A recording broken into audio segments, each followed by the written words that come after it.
Ayan, magandang umaga po sa inyong lahat. Nandito na naman po tayo at dito po mapapanood po natin muli ang ating Pangulo. Kung gaano kasipag at talagang lahat ng kasipagan ay nasa kanya na po. Panoorin po natin ang ating Pangulo.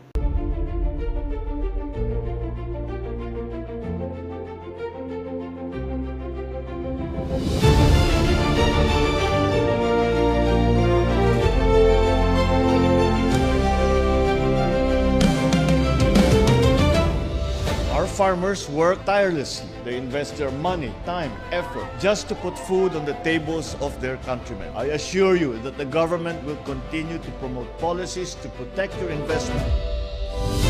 We reaffirm today what is possible when the public and the private sectors come together with a shared purpose to uplift the lives of our people.